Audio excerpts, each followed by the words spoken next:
Hello and welcome, everyone. My name is Andrew Krause. I'm one of the co-founders here at InventRight. I see a whole bunch of you have already typed in some questions for us to get going with, so that's pretty cool. Um, we will just get going, but before we do, I always like to give a brief intro of what we do here at InventRight, which is licensing. And so what the heck is licensing for those of you that are new?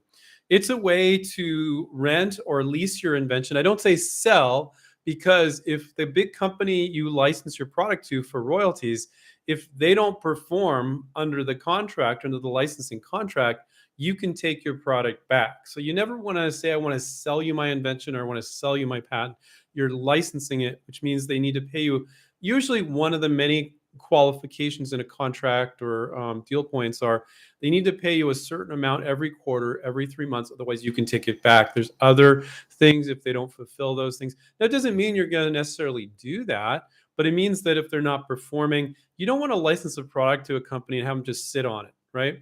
So you have to have performance guarantees in the contract so you can take it back. So that's why you want to say you want to license your product to a company. You don't want to sell it. And you definitely don't want to say sell my patent, because when you say sell my patent, you're overemphasizing the patent and you're de-emphasizing the product, which is very, very important.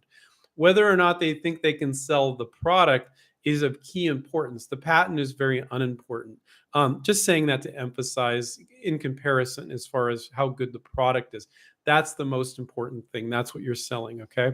You're not selling your patent or your prototype. You're selling the product. So when you license your product to a very large company, it's their money, so you don't need to raise money. It's their workforce, sales, marketing, manufacturing, advertising. It's a machine. Like we have one of our coaches licensed a product to a hardware company. They have over 9,000 products. That's a machine. When our coach plugs that product in, once he's licensed it to their machine, it's amazing. And there might be a company that has 50 products, 80 products, 200 products. It's not always that many. But so it's their money and it's their workforce. So they have this machine, all the logistics, everything, and they know how to do that. And then distribution, that's the big one. That's the third one. Maybe they're already in 30,000 stores, or the equivalent for an industrial product, different distribution channels. So you're tapping into that distribution. So people go, well, it's going to take a year for the product to come out, Andrew. Well, I'm just going to sell it myself. I'm like, well, that's great. You sell it yourself and you sell 100 units a month and, spend 40 hours a week, so there's nothing wrong with making a product and sell it yourself. But when people tell me, like, I don't want it to wait 6 months, 8, 10 months, a year for the product to actually come out, which can take company a little while to launch the product and for the product to come from overseas, then get it into the stores. I'm like, you really don't know how this thing works. Because they're like, well, I could make a few, sell it myself. I'm like, and put an ad up on Facebook or whatever. I'm like, yeah, but you're not selling tens or hundreds of thousands of units or God knows how much. It depends on the product, right? So, most inventors don't, you have delusions of grandeur. I joke about this quite often. And you're not delusional when you're like, I want to sell tens of thousands or hundreds of thousands or 500,000 units a year on this. Well, if that's what the big company typically does for their products, you're not crazy to say you want to do that. Now, to say you're going to do that on your own and you got this one product company, retailers, distributors, they don't want to give you the time of day. They're worried that you're not going to deliver on time, quality control issues, you're going to run out of money, which people normally do. But they will buy from that large company. So there's a lot of benefits of licensing as opposed to trying to sell it yourself. And for you, those of you that are new, licensing has all those benefits. So I'm done rambling on that. At the beginning of all these Q&As, I ramble about what licensing is a little bit and the benefits of it. Let's go ahead and jump in. Mel said, happy all. And by the way, if you're listening to this and you're like, I really like Andrew to answer my question, type it now at the top of the hour because I never can get to everybody's questions. Sometimes I get close, but don't get, you might take a while and you're like, whoa, Andrew's giving good answers. I hope you feel that way. And now I'll ask, and it's like 10 minutes before we're going to get done, or even 30 minutes in. Sometimes I can only get to the questions 30 minutes in. But anyway, longer I talk, the less questions I answer. So here we go. Mel said, "Happy Monday, all on purpose." Thank you. Happy Monday, Mel, as well. Um, Allen's, Allen's Providence is their handle. And feel free to type your first name as opposed to your handle if you want, but either way is fine. Do product developers usually make enough money to sustain themselves purely through licensing, or do most inventors have another job for stability? So, what we always advise people that are looking to come on board as an InventRight student to have a coach, guide, and mentor them. Some of them are like, I love my job. I want to keep license. I want to license products, but I want to do my day job. So you can do that with 2 to 6 hours a week without a doubt. I have other people that are like, I don't like my job, or I'd love to do this full time. And I always say, great. Don't quit your day job, even if you license one product. Let's say it's earning you 150. I'm just making up random numbers, guys. It can be dramatically. I mean, you can go from making $5,000 a year on a product you're licensing to $500,000, like how much it sells, what the price is, what kind of deal you cut. It's a huge range. But you, even if you're, let's say you're making 150K a year, it says my internet connection is unstable. So hopefully you guys, we're not cutting out here. Sometimes it says that and it's streaming just fine. Okay. I don't know. It said my internet connection's unstable, but we're probably fine. So let's say you license a product, earning you one product, and it's earning you 150K in royalties a year. Well, would you want to quit your day job, that you depend on? Because you don't know. Like, that thing might sell for 10 years, it might sell for 3, you don't know. So I really like our students to be conservative, even if they're earning plenty of money on the royalty for one product, to go, why don't you license 2 or 3? So if the royalties drop off with one, your income doesn't go to zero overnight. A company may decide to stop selling a product, and your income for that product can disappear very quickly. You would think that if they're doing well with it, you kind of have some notice and the sales start to go down or something, and you're like, oh crap, better go get another job. So use common sense there. As far as being able to quit your day job, you might be able to quit your day job on one, but like I'm saying, be conservative, have royalties come in from 2 or 3. So if one drops off, you're fine. So I would say always give yourself, 1, 2, 3 years to license enough stuff that you have royalties coming in. You're like, and if you want to quit your day job, I have plenty of people who are like, I just want to do this on the side, Andrew. I always want to be working on a project, or maybe even 2 or 3. And so that's very, very doable. But can you make enough money to quit your day job? Hell yeah, you can. Does that happen overnight? No, it doesn't happen overnight. So you got to kind of stick with it. And, we have students that are making a ton of money with licensing. And then we have other ones where they're not making as much money. So it's really going to depend on the product, how much money is coming in from it. And that's going to vary dramatically with different products. The same person had a question. If my idea is complex and not one simple idea, that's the name of our book, One Simple Idea, how does the process change from your guides, if at all? Thank you, Andrew. So we have plenty of students that are working on very complex projects, or projects that are harder to close. I call them treasure chest projects. Like, this project is going to be harder to close, but if you close it, wow, it's going to be a lot of money. So sometimes I see, though, people work on simple projects that aren't going to bring in as much money. Well, not simple projects. You could have a project as a treasure chest project. If you close this, huge money.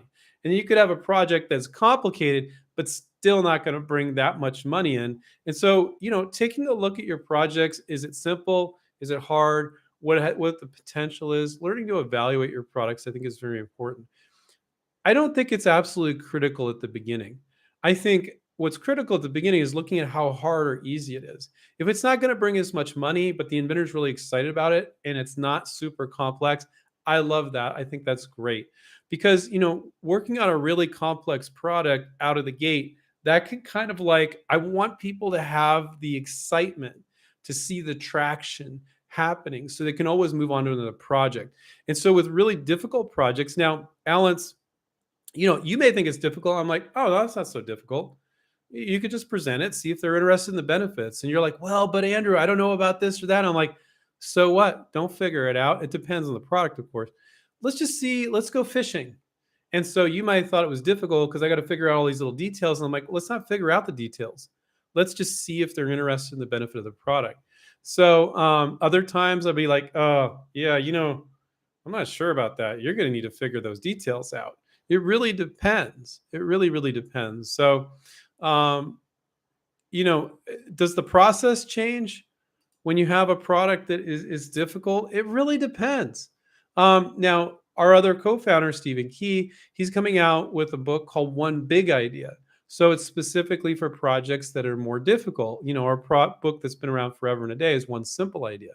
And the next one's One Big Idea. Now, I have to say that a large percentage of inventors think their idea is a big idea just because they're excited about it. So, you have to define what a big idea is. They're just excited about it. So they just think the idea is a big idea. And I would say, and it's how you define big. I'm going to define it. So, guys, don't be insulted here. I would say 95% of the time when an inventor thinks it's a big idea, what it really is just a good idea, but it's not a big idea. So how I define a big idea is a project that is going to be huge, huge amounts of money coming in for the company and for the inventor. So example of some more difficult projects that are big ideas are like our other co-founder, Stephen Key. He's done packaging products. So with a packaging product, it's not the product itself, but the product that the package goes, the product is the packaging. So that's what it goes in. And the reason why that's a big idea is they're going to sell bazillions of units, like a new toothpaste tube or a new Band-Aid container or mechanism where you're opening it up, things like that. So it's such massive volume that the royalties are going to be insane, right? And those are projects that are harder to close. But when most inventors, that's not how most inventors are determining a big idea. They're just excited about it, and that's why they think it's a big idea. Medical devices are quite often harder to close because they require all sorts of different approvals by different agencies. But normally there's a little more money involved there with a medical device, So those are just some examples. But usually, so could it be a kitchen gadget or a dog toy that's going to sell huge? Yeah, but it's not going to be as much as a packaging product that they're selling bazillions of units. So that's how I would define a big idea. And usually those big ideas are more complex from an intellectual property standpoint, from a patenting standpoint, and they're also more complex to just close it, Let's see what else we got here. Sorry for rambling so much on that. Hopefully that helps you guys out. Khalid said, hey, Andrew, if you licensed your product idea without a PPA or a patent and are starting to collect royalties. Okay, so he licensed it without a PPA or patent. So a lot of people, he didn't license it. He's just asking a question. That's not uncommon. People are shocked by that. And then I'll read the rest of Khalid's question. Our students all the time, they're filing a provisional patent. But it's fairly frequent. The company's like, we don't care about patents. And so people are like, well, how do you protect yourself? You're always selling your patent, right? No, hell no, you're not. So the licensing agreement, it's a contract. And you could be licensing the know-how, it's called a grant of license, or you could be licensing the patent. But if you can make it not dependent on a patent, that's very strong. So they have to, and that's the way we always go with our students whenever we possibly can, if the company agrees, they have to pay you royalties and you don't have to have a patent. And so they're like, well, no, we don't really file patents on this stuff. To think that a company files a patent on every product they work on. And so sometimes companies are like, we can file it if you want, but we'll pay you royalties regardless. They don't use these words, but we just want to license it. And so don't believe that you can't do that. So let's say that happened. And so Khalid's saying, if you license a product idea without a PPA or a patent, and you start collecting royalties, can you sell your ideas or intellectual property to the company and make more money? Can you sell your intellectual property to the company? Okay, so I think he's a little confused. So that's the point of clarification, because a lot of you may be confused about this. I don't know if he's saying to another company or to the company. I think he means another company.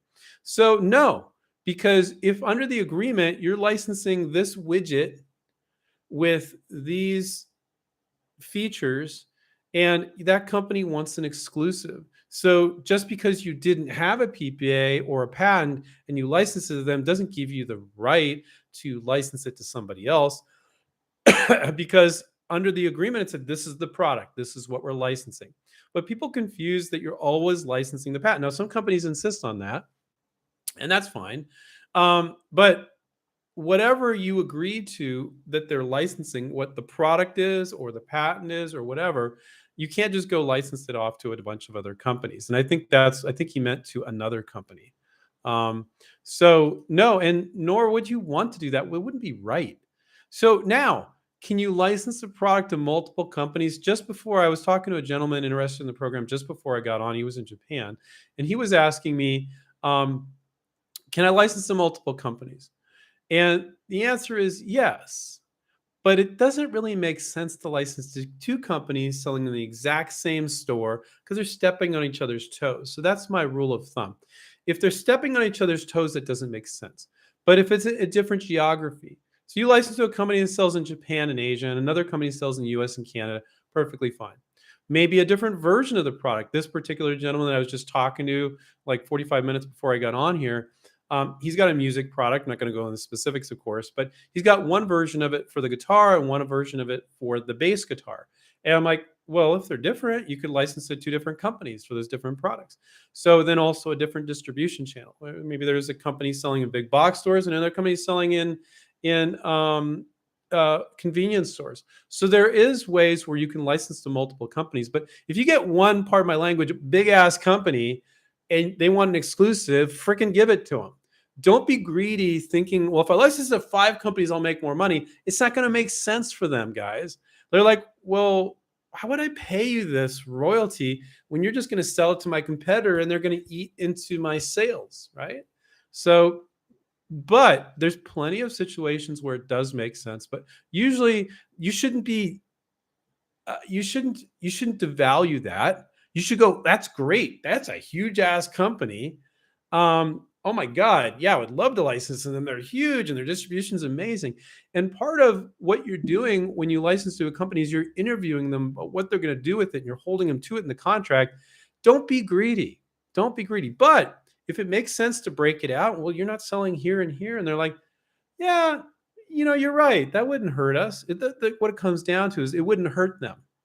Now they might be greedy and go, but we still want it. Well, but you don't sell there. And so sometimes our negotiation coach will help the student go back and forth. And after a bit, they're like, okay, you're right. We're not even there. It's not going to hurt us. Fine. You can do something over there. And you can kind of define that. So Khalid, thank you for the question. Monkey Man is their handle. Does InventRight offer services or referrals for graphic designers or someone that makes a sell sheet? I'm in Canada and it's a civic holiday today. Oh, okay. I didn't know it was a holiday in Canada today. But we're Americans. We're clueless about the details of Canada. It's just an extension of the United States. Don't be insulted. I know it's not. I'm just joking. I was talking to June, who's one of our fantastic former InventRight students. Actually, we put a video up with her not too long ago on the YouTube channel here. You can check her out. She's up in Canada. She's fantastic. We have a lot of Canadians, by the way. So yeah, we do that. So Monkey Man, you can get on InventRight and you can find our services page, and you can go to our design studio and we'll do a sell sheet for you. So we offer that service. Okay, Alex from Montreal, another Canadian, fantastic. I love all the Canadians. Is a regular of the show. Is it a good practice to put a watermark on your sell sheet, especially when any picture makes it obvious? I don't really see that as necessary. I know a lot of people on Amazon. You don't see it so much on Amazon because it looks terrible. I see it on eBay a lot. So people will be selling something on eBay, and then, because it's mostly just crap people imported from China, and then they're reselling it, and then five other people are selling it. So people steal their pictures. And then you put a watermark on it with your name on it. So if somebody steals your picture, they can't steal it. I just think that's not necessary at all with licensing. You're privately sending an email to like 20 or 30 companies. Nobody is stealing your image. I don't see that as necessary at all. If you wanted to make it super, but I still don't see the benefit. I don't see it as being necessary in any way, shape, or form for licensing. So I wouldn't worry about that, Alex, because when you're privately sending a sell sheet to a company, it's in a one-page PDF, and you might have an image and have this like watermark across it. It just looks crappy. When I see that on eBay, I'm like, that's so unprofessional. It's just not necessary. You're not posting up for the world to see. There aren't competitors copying your picture and selling the same thing like they are on eBay, because there's just a bunch of people importing stuff and selling stuff. So I think in those respects it makes sense, but it's not necessary. Jacob said, "Hello, Andrew. Was the contest video length? We had a contest recently to win our premium program, our academy program, and our design studio package with a sell sheet and virtual prototype." And he's asking if it was 60 seconds or 90 seconds. It was 60 seconds when we went out. Then we sent an email to everyone and also modified the description, I think in the video, saying now it's up to 90 seconds. So nobody could screw that up. So if you only got the initial one, you didn't get notified about the 90, you're still fine. We just increased it to 90. What a couple of weeks, I'm struggling to do 90 seconds. Really, in that respect, when you're licensing products, you should really always try to keep it under 60. Sometimes I'll make an exception. We'll see a student. We'll say, okay, you can make it an extra 30 seconds. But when you're doing a video pitch about your product, it should be under 60 seconds, and really 30 to 60 seconds. And I have some people like they'll do a sell sheet and then they'll also have a little video with it, and it'll be 15, 20 seconds. It needs to be very punchy, brief, and to the point. So to me, when the team said, "Oh, some student inventors are struggling with this is for the contest, not for submitting a product. They're struggling with 60 seconds. Maybe we should make it 90." I'm like, no, they need to learn to make it 60. Be direct and to the point. But then I was like, okay, fine, we'll change it to 90. JB Pro, hi Andrew. If you license your idea to a company and they sell it worldwide, does a PPA in the US protect it worldwide as well? Okay. So let's talk about this, guys. Patents protect you in the country in which you file them. A US provisional patent application is kind of a placeholder for a year while you're shopping it around to license it. So a provisional patent application is like a stake in the sand. So let's say you filed your provisional patent. We give our students software called Smart IP to file a provisional patent application. Then you got a whole year to fish off the end of the pier. And we teach you to reach out to companies so you know how to do that. Most inventors, they file a provisional, they just sit on their hands. They go, oh my God, the year ran out. The year ran out. And my patent attorney said, I'm going to lose my priority date. And now I got to give him 10 grand. Don't be fooled by that. Okay. Some patent attorneys will mess with you that way. It's BS. And I'm like, well, what? And these are for inventors that aren't InventRight students. I'm like, well, it's a bit of a side note, but important for you guys to know. Well, did you show it to anybody? No, I didn't show it to anybody. I'm like, what? So yeah, you will lose that priority date. File it again. Get it from the day. The chances that somebody came up with it, and let's say in that 10 months, is so low. Is that worth $10,000 to file a patent? Hell no. 99% of the time, might be. And this is a good time for my legal disclaimer.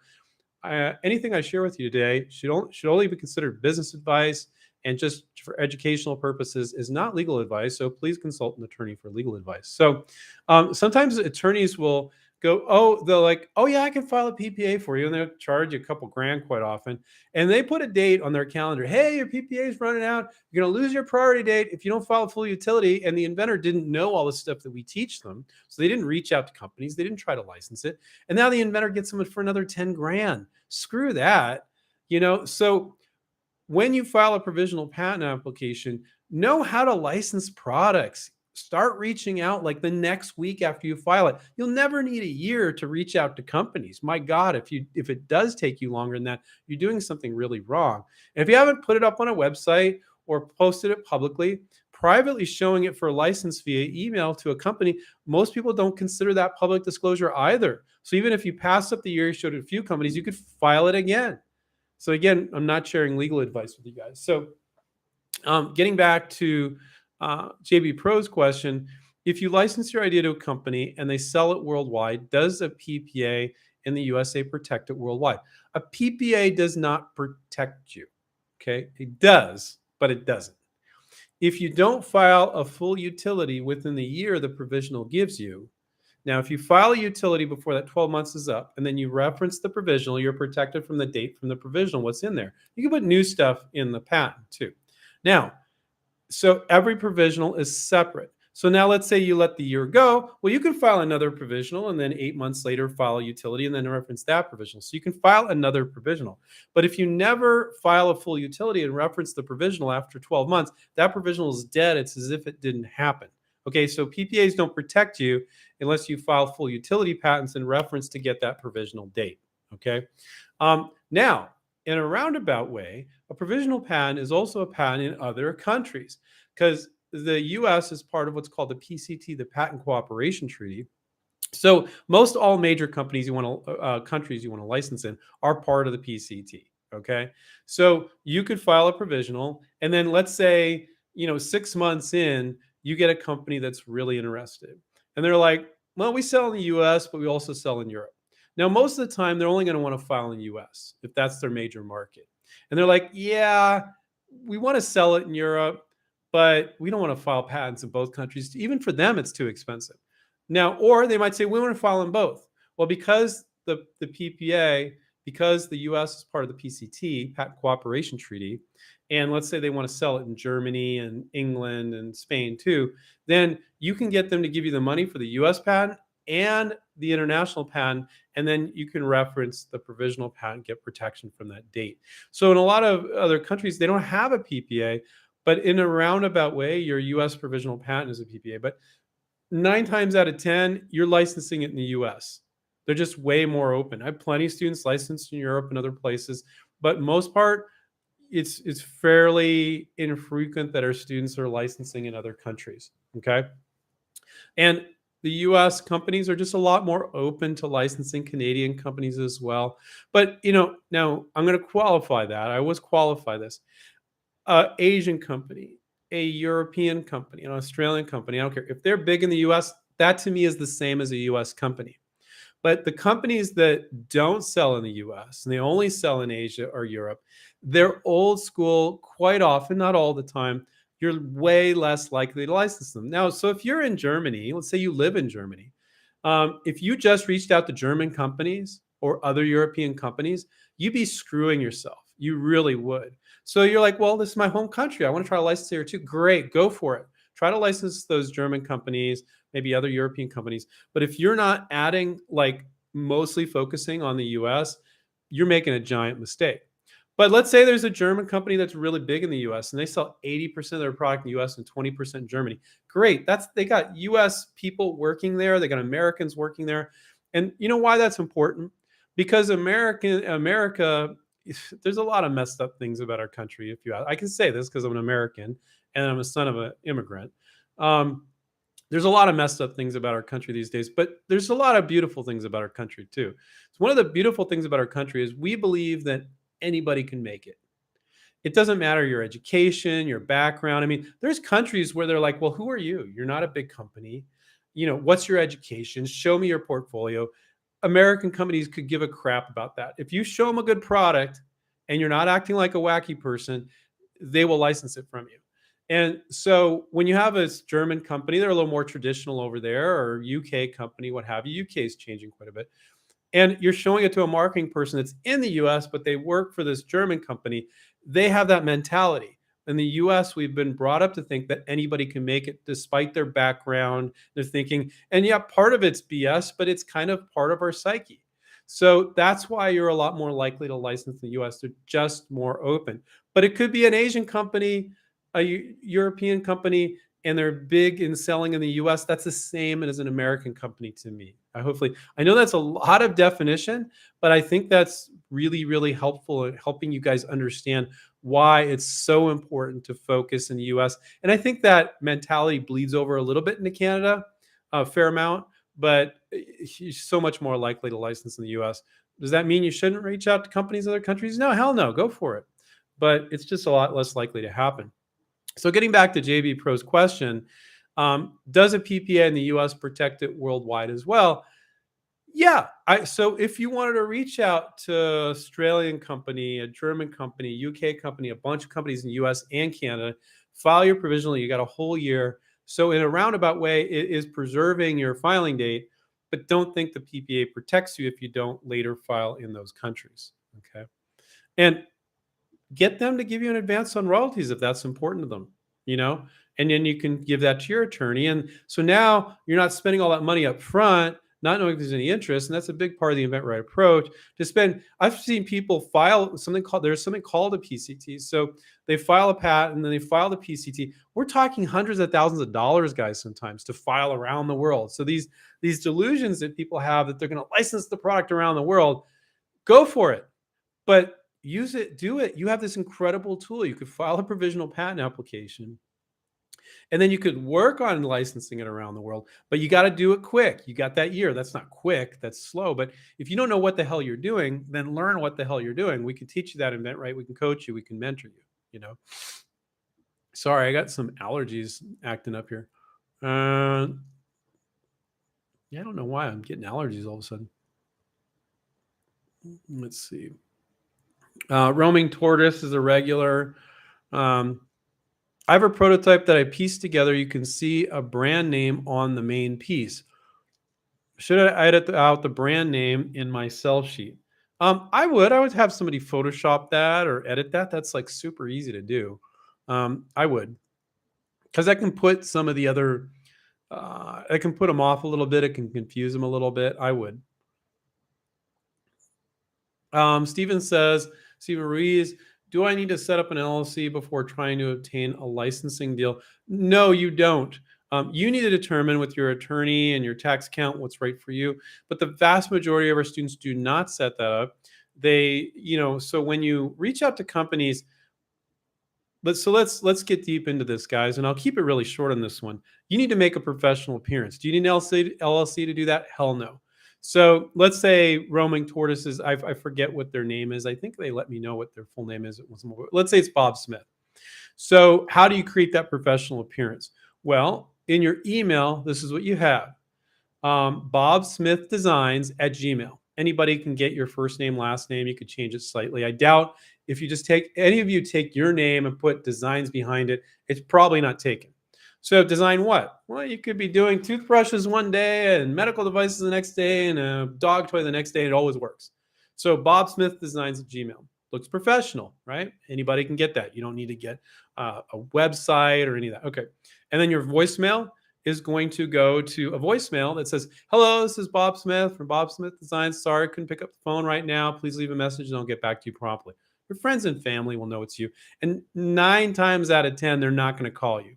They're going to email you. But once you have a relationship with them, they might call you, so you want to sound professional. And then the other thing in your email signature, it says Bob Smith, product developer. I've always felt that, and we've always taught, never say inventor. Now, our other co-founder, Steven, lately he's like, there's a lot of big companies now using the word inventor because it sounds kind of cool. Back in the day, even 5 years ago, definitely 10 years ago, we would say never use inventor. It conjures up images of somebody with a tinfoil hat or just Thomas Edison. It sounds a little too grandiose. Steven's convinced me. I still like product developer better. He's convinced me that inventor is fine now. And I think I agree with him. But so your name, product developer, inventor, phone number that goes to a professional voicemail, and an email, bobsmithdesigns@gmail. So that's how you're creating a professional appearance. So the reason why I'm saying that is you don't need to file an LLC to go, oh, they need to see I have a company. It just says Bob Smith Designs. They don't care. They just want a good product. Okay. So you can do that without an LLC. That's not business advice. It's not tax advice. It's legal advice. But on the tax side, I'll just say, when you're licensing using the inventRight approach, you're spending next to no money. So you don't have a bunch of stuff to write off. You're not starting a business and have employees and have this write off and that write off. So you're not spending a bunch of money. So don't feel like you need to file an LLC to save all that money because you're spending next to no money using our approach. Okay. So there's just a side thought. Okay. You need to talk to your tax advisor and your attorney to figure out what's right for you. This is what most of our students do. They don't do that. They get interest from a company. And once they get really far in the deal, they kind of get a read from our negotiation coach, Paul. And he's like, oh, yeah, I think this is going to go through. And they're like, well, should I file an LLC? He's like, yeah, I won't let you sign a contract under your own name. You never want to do a contract under your own name. You always want an LLC or a corporation. Now, To me, if you're in another country, I don't think it's that important because what are they going to go sue you in your own country? I mean, come on. So you file an LLC at that point. So now the cost to file an LLC can vary from, in some states in the United States, $10 to, I think in California, I think when I left it was 800. It's probably like 1,000 now. In the state I'm in, it's like 350 in the state of Nevada a year. It's just one more thing to maintain and do. Okay. But the reason why you want to do an LLC is it's additional liability protection. So that's really, really important. Whether they get mad at you or a customer gets mad at you, it's under that LLC. It's a shell, probably not the right word to use. So there's nothing there. You empty it out every month with your royalties going in there, and then you send it to your personal account. But I have never had a student in 22 years get sued by a customer or a company ever. And so, why would a customer, let's say you license a ladder product to a ladder company, they don't even know you exist. Companies are rarely putting your name on the product. If they look up the patent and they see you got a patent, okay, they could, but they're going to sue the deep pockets. They're going to sue that big company. Now, another reason why you don't need to worry about liability is our negotiation coach is going to make you, and it's painful sometimes, make them put you under their product liability insurance. They always have to have 1 million or 2 million of product liability. And they quite frequently argue that. And every time our negotiation coach tells a student, no, they said they don't want to do it. And Paul's like telling the student, no, tell them it won't cost them anything. But they said it would. I'm like, tell them it won't cost anything, because it never does. But that marketing manager, whoever you're dealing with, they don't know that. So they go back to their insurance company. They're like, oh, you're right. It doesn't cost us anything to add you as a signer on the contract. So one, as far as liability goes, they don't know you exist, the consumer, so they're not going to sue you. Two, you're covered under their product, 1 million or 2 million product liability insurance. Doesn't cost them a dime. You insist on that. And then three, let's say all those things fail, you've got an LLC. So you're covered from a liability standpoint every which way till Tuesday. You can do really, dangerous products. If a company sells dangerous products, that's what they do. You shouldn't have to worry about it because you're covered all those different ways. And then from a tax perspective, you don't have all these write-offs. So to go file an LLC is just one more thing to do. Now, if you want to blow tons of money on making prototypes and stuff, which we advise against, or if it's necessary for your product, from a tax standpoint, you might want to file an LLC earlier. But it's one less thing to do, so you can do it while you're in the midst, to summarize, of a deal that's going to be closed. Not the second you get interest, because that's not, but it starts moving forward and we're coaching you. Paul can say, look, this looks like it's going to go through. Why don't you go ahead and do an LLC? And there is a really cool website that's totally free. We had this guy on as a guest. I think it's llcuniversity.com. There's a bunch of sleazy websites that will make you believe you can't do this yourself. And he gives you a step-by-step and doesn't charge you a dime on how to file an LLC. You choose your state and it gives you the steps. I love this dude. He's so like InventRight. Let me double check and make sure that that's right, because I don't want to send you to one of these other sites. llcuniversity.com. Yeah, that's him. He's great. What was his name? Yeah, Matt. He's fantastic. So bookmark that. The dude's amazing. It's all free on there. I think he does have a link for another company if you want to use a service. And so, but I just trust the dude. He's a cool dude. And that website's amazing. There's so many ones that will play with you and charge you a ton of money. And if you use his llcuniversity.com, it just shows you step by step, and you just pay the state fees. You don't have to pay service fees to do this. Let's see. Alex, he's done so many live streams. He's like, I didn't even ask. And he's like, sound check, yes. Because I always ask a lot of times at the beginning, everybody hear me? Can you type yes? And he just did it for me. So thank you, Alex. Paul says, Andrew, if someone wins a claim against an invention you licensed and your licensee has to stop selling it, are you liable for the costs incurred by your licensee? Never, ever seen it happen in 22 years as students in 65 countries. So what Paul is saying is you license the product to the company, and then I guess another company sues or attacks your company that you licensed to and said, you're violating our patent. And then the company that you licensed to says, I'm going to stop selling this. So this is Paul's fictitious scenario. Are you liable for the costs incurred by your licensee? So there is quite often, not all the time, every licensing contract's different. If it's not in there, I always like it. There is an indemnification clause quite often in a licensing contract. If it's fair, usually what this is, how it works, the company will indemnify you against the following. Like, so let's say they manufacture the product and it's with lead and a child licks it and dies. I'm just making something up, guys. Like, God forbid this would happen, and gets lead poisoning because the manufacturer put lead in the paint and it's a kid's product and somebody sues them. You are not liable for that. So usually what they indemnify you against is any defects in the product, anybody that gets hurt from the product, because that's their job to make the product safe. Okay, so that's quite often what they indemnify you against. Now, quite often, but not all the time, you will indemnify them, and this freaks people out, but I've never had anybody have a problem with it. You will indemnify them that you're not violating anybody else's patents. I get inventors that are like so uber concerned about this, and I've never seen it be an issue. But when you get that to, and I wouldn't say you should get obsessed with researching other patents at the beginning. I'd say you do some research, but if you don't find it in the marketplace, it's probably not an issue. But you do a little bit of research before you start the project. And then when you're in the midst of doing a deal, where Paul, our negotiation coach, is, if you're working with us, is like, oh, this is what this means. And you're like, oh, well, I haven't done a really thorough search. So at that point, you probably want to do a super thorough search and see if there's any violations. And so you could do that yourself, or you could pay a patent attorney to do it at that point. But it's rarely an issue. And sometimes it's really debatable. People quite often will find similar patents and they're like, oh my God, the picture's the same. I'm like, well, read the claims.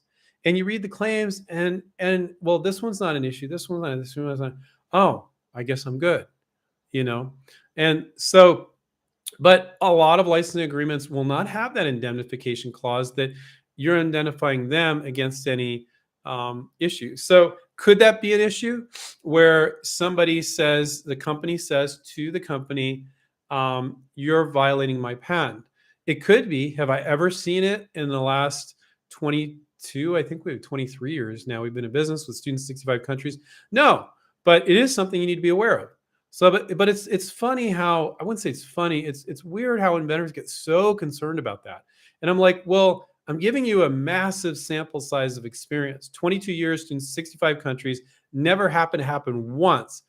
Is it something you need to take seriously? Yeah, I think it is. But I think it's also nice that they're indemnifying you against manufacturing defects, stuff like that. So that and all the other reasons I gave you, you really shouldn't be worried about licensing this product and getting sued. Even if you're a multimillionaire and you had lots of money, like with all those things going on, like you're protected.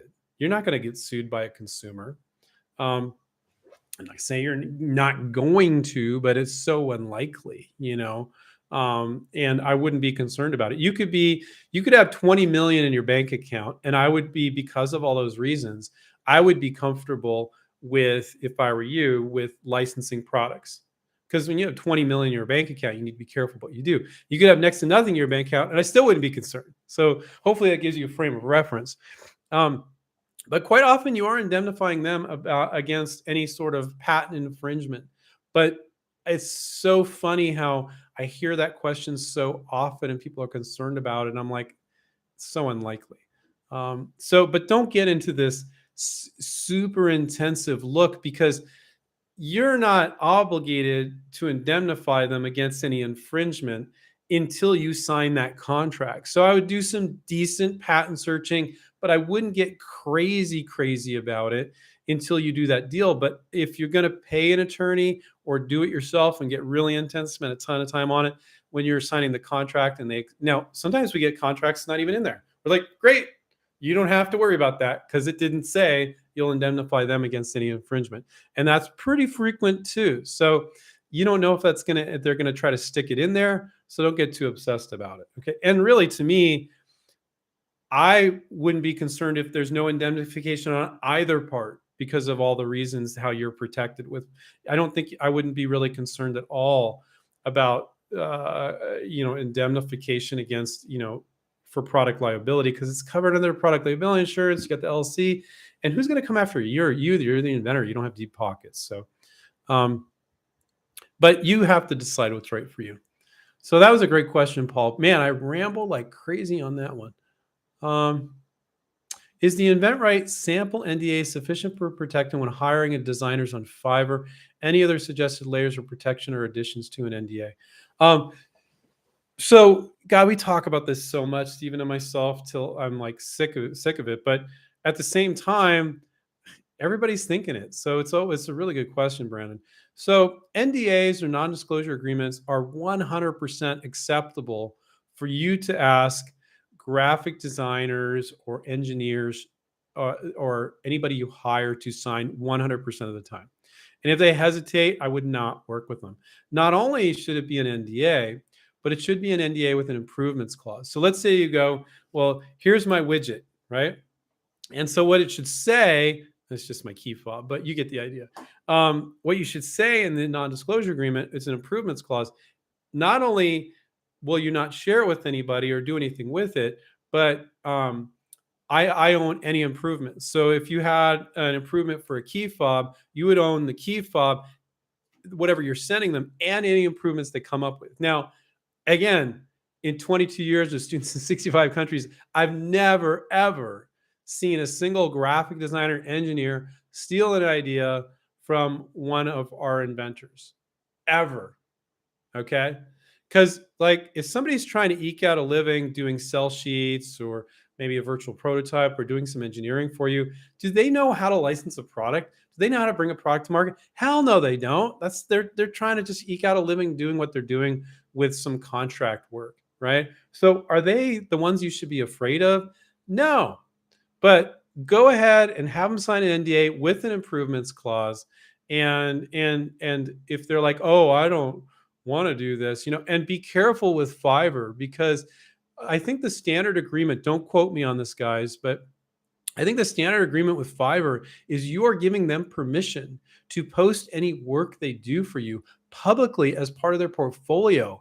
Hell no. So read through the Fiverr agreement, make sure that that is not agreed to, and you might reach out to them in advance. And I don't even know if you can get around that for sure. We do graphic design work and virtual prototypes for our students, so they don't have to worry about that. But you should take a very close look at that Fiverr agreement, because one of our students had pointed that out. They're like, I'm not doing Fiverr. This is what it says. Um, so uh, any other suggested layers of protection in addition to NDA? For contractors, that should be fine. Now, attorneys will tell you when you look to license this to companies, have every company sign an NDA. You might as well just give up now if you do that. You might as well give up. Your provisional patent application is your protection. Imagine you're a company and an inventor sends you an NDA. But let's say they get 200 ideas a month, and every inventor has an NDA. You know how much time that would take their legal department to review that, to make sure it didn't say you own their company or what the problem is there? It's crazy. And also think about what you're asking them to agree to. Well, I'm going to send you something. I can't tell you what it is, but you have to agree to keep it confidential. What if they're working on something similar? That's craziness. Your provisional patent is putting that stake in the sand as to what you're protecting. Now, if after you send them your sell sheet and they're intrigued and they want you to send another video with more details or a prototype or something or some CAD drawings or something like that, perfectly okay to even ask them to sign your NDA, because now the three inventors, that out of the 200 they got, I'm making up random numbers here, want them to sign an NDA. Okay, that's doable. Now, if they want you to sign theirs, I wouldn't even ask. Because most of the time their NDA protects them and not you. Sometimes it gives you some measure of protection, but see, that's practical for them because their attorney reviewed it. They created the NDA, and they're like, some legal departments will say every inventor that you receive an idea from has to sign this NDA first. And whenever they ask you, we need to sign our NDA, say, oh, sure, of course, just send it on over. Now, you're not going to sign it until you read it. And you're going to read it and go, oh, this seems fine. And you sign it because that's the hoop they want you to jump through. And the legal team created it, and it's the same every time they send it out. So every time you send an idea to the marketing manager or a new inventor does, they don't need to have an attorney review it. They'll just say, I'm going to send you my NDA. I wouldn't even ask if they have an NDA because their NDA is going to protect them more than you. Sometimes it's dual NDA or bilateral NDA, but quite often it's not. So just say, yes, of course, I'll sign it, but then read it and don't sign it if you're not okay with it. It's not common, but sometimes I'll see something in there. Oh, well, if you send us an idea, we'll pay you a maximum of $5,000. Hell no, or $5,000, or some other limiting thing, or like we own what you send us. Like it's just some crazy ass NDAs that I've seen, and sometimes it'll say NDA or non-disclosure at the top. And it's basically, when you read it, it's a non-confidentiality agreement, which is fine, the non-confidentiality, but not that they own anything. Okay. Some of them look nasty and people don't know how to read them. And they're basically saying, hey, whatever intellectual property you file is what you have. Whatever we have is what we have. We can't agree to keep it confidential, but we'd love to take a look at it. So I'm fine with that because you filed your provisional patent application, right? So that's a long ramble on NDAs. But if you follow a lot of your patent attorney's advice, which 99.9% of them out of 100 have never licensed anything. They don't know what the hell they're doing as far as licensing goes. And you took their advice and they told you, have every company sign your NDA, you're shooting yourself in the foot. And you might as well just give up now. So don't feel like a non-disclosure agreement protects you. The provisional patent is much better protection. And also creating a paper trail on what you send them and when is huge protection. So document everything via email.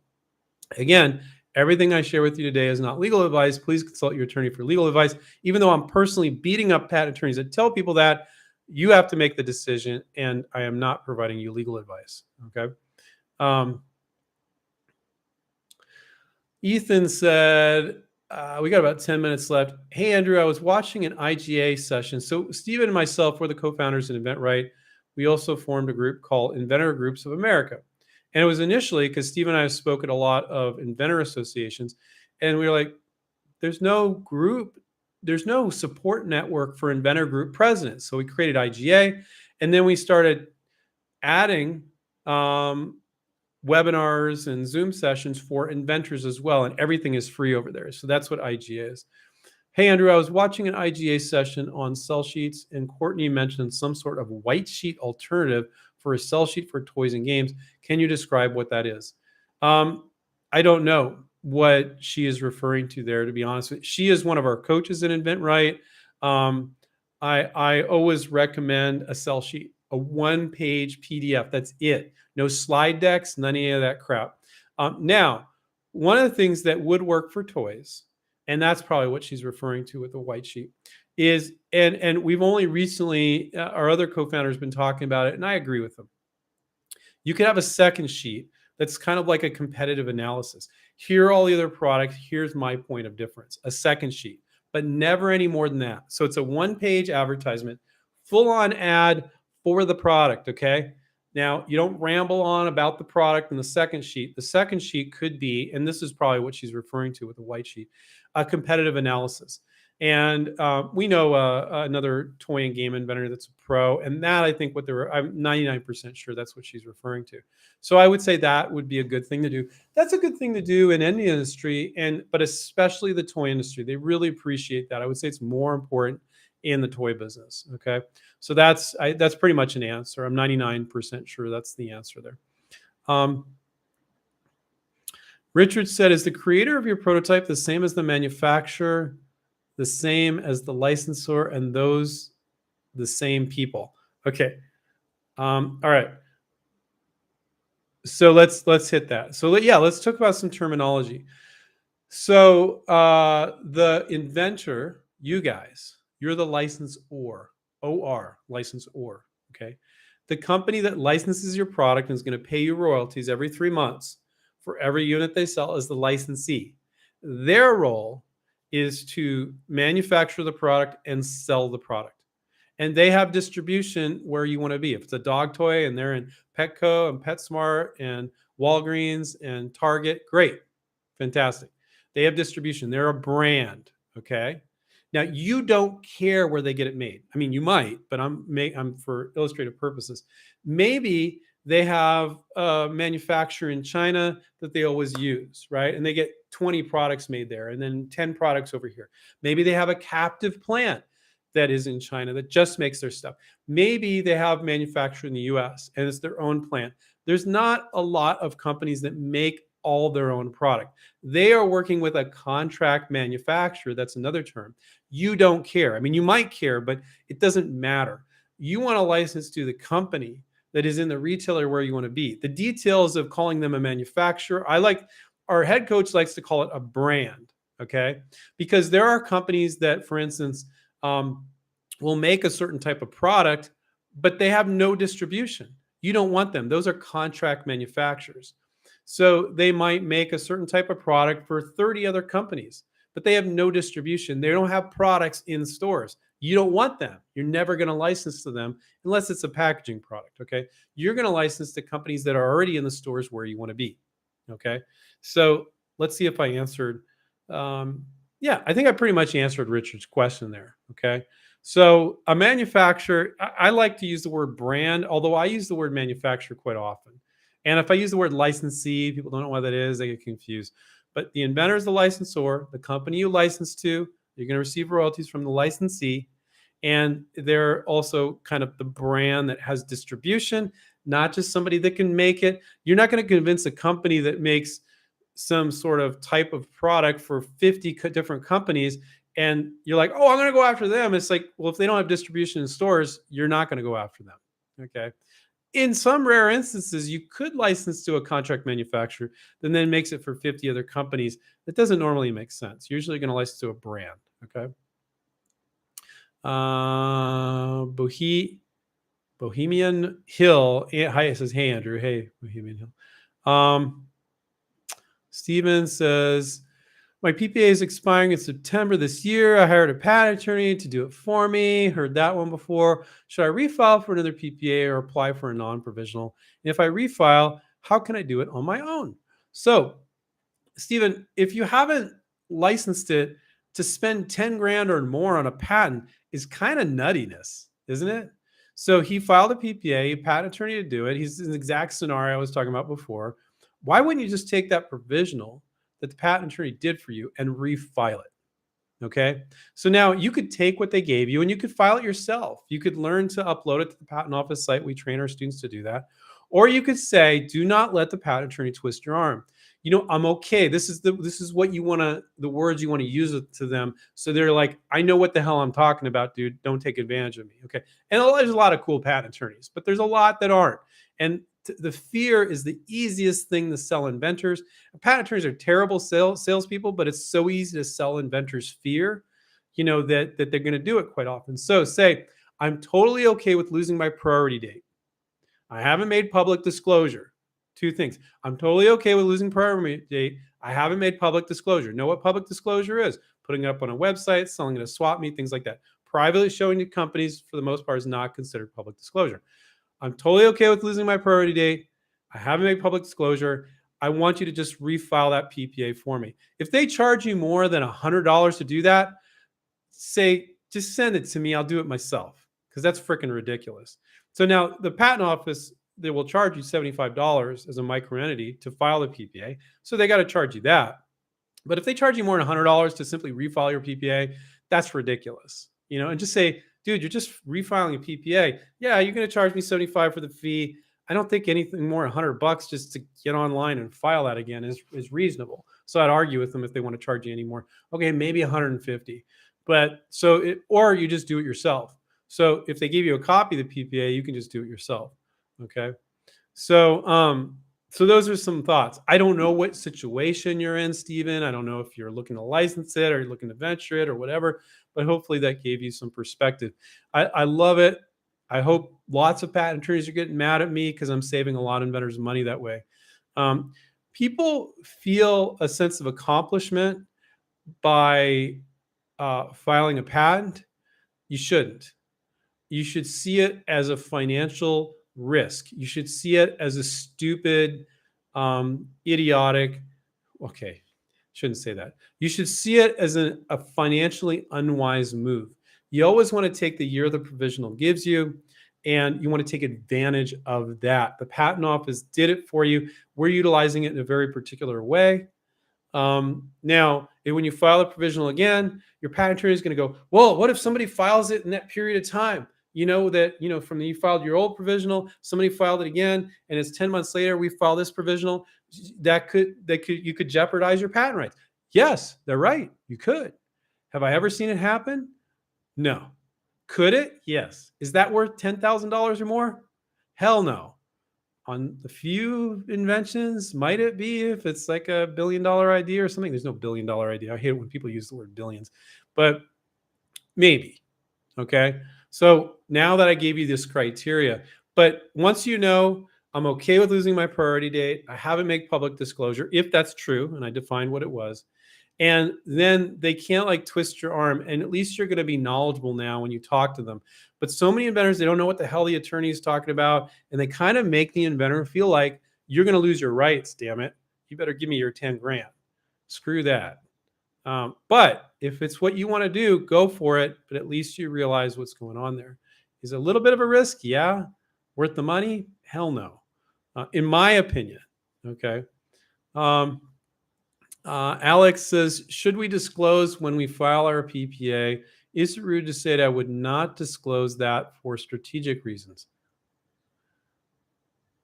You mean, so Alex is saying, like, if a company asks you, when did you file your PPA? Should I not disclose it?